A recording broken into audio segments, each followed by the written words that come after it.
రాష్ట్ర ప్రభుత్వం railway over బ్రిడ్జ్కు conference report ఇవ్వకుండా భూసేకరణ విషయంలో తీవ్ర జాప్యం చేయడంతోనే పనులు ముందుకు సాగడం లేదని భారతీయ జనతా పార్టీ నేత మాజీ మేయర్ యాదగిరి సునీల్ రావు అన్నారు. కరీంనగర్ కలెక్టరేట్లో మంగళవారం రోజు బీజేపీ శ్రేణులతో కలిసి రైల్వే ఓవర్ బ్రిడ్జ్ భూసేకరణ సమస్యను వెంటనే పరిష్కరించి వంతెన పనులు కొనసాగించాలని కోరుతూ జిల్లా కలెక్టర్ పమిళ సత్పతి వినతి పత్రం అందించారు. ఈ సందర్భంగా మాజీ మేయర్ యాదగిరి సునీల్ రావు మీడియాతో మాట్లాడుతూ అన్నీ ఉన్నా అల్లుడు నోట్లో శని అన్న చందంగా Karimnagar Teegalaguttapalli railway over bridge విషయంలో కాంగ్రెస్ ప్రభుత్వం వ్యవహరిస్తుందని మండిపడ్డారు. భూసేకరణలో జాప్యం చేస్తూ ఆర్ఓబి అభివృద్ధి పనులు ముందుకు సాగకుండా రాష్ట్ర ప్రభుత్వం నిర్లక్ష్య వైఖరిని అవలంబిస్తుందని ధ్వజమెత్తారు.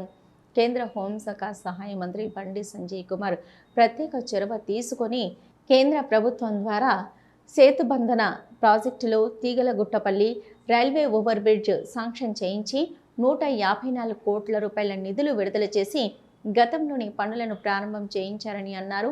కానీ గత బీఆర్ఎస్ ప్రభుత్వం, ప్రస్తుత కాంగ్రెస్ ప్రభుత్వం ఆర్ఓబి నిర్మాణంలో కీలకమైన భూసేకరణ విషయాన్ని పట్టింపు చేయడం లేదని మండిపడ్డారు. గతంలో 150 ఫీట్ల వెడల్పుతో ప్రతిపాదించిన ఆర్ఓబి సర్వీస్ రోడ్డు నేడు 125 ఫీట్లకు కుదించి రాష్ట్ర ప్రభుత్వం దానికి సంబంధించి కాన్ఫరెన్స్ రిపోర్ట్ ఇవ్వకపోవడంతో భూసేకరణలో తీవ్ర జాప్యం జరుగుతుందని మండిపడ్డారు. భారతీయ జనతా పార్టీ నాయకులందరం కూడా కలిసి మరి జిల్లా కలెక్టర్ గారికి కరీంనగర్లో తీగలగుట్టపల్లిలో నిర్మాణం అవుతున్నటువంటి రైల్వే ఓవర్ బ్రిడ్జ్కి సంబంధించి మరి జరుగుతున్న జాప్యాన్ని గురించి ఒక రిప్రజెంటేషన్ ఇవ్వడం జరిగింది. ఇదంతా చాలా దురదృష్టకరం. అంటే ఏదైనా ప్రాజెక్టు స్లోగా జరిగితే దానికి కారణం నిధులు లేకపోతే ఒక కారణం అనుకోవచ్చు, నిధులు విడుదల లేకపోతే ఇంకో కారణం అనుకోవచ్చు.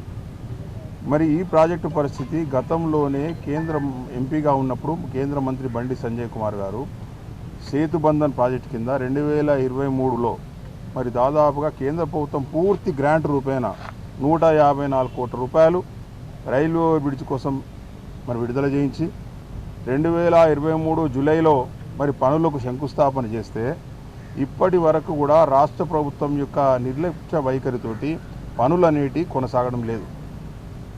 ప్రజలు చాలా తీవ్రమైన ఇబ్బందులకు గురవుతూ ఉన్నారు.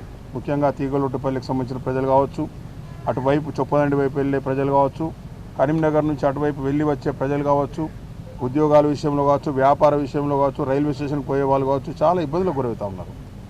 మరి ఇదంతా దురదృష్టకరం. అంటే 154 కోట్ల రూపాయల నిధులుండి గతంలో 150 ఫీట్ల వెడల్పుతోటి రైల్వే ఓవర్ బ్రిడ్జ్, అదేవిధంగా దానికి సంబంధించిన సర్వీస్ రోడ్లు వేయాలని చెప్పి తీర్మానం చేసి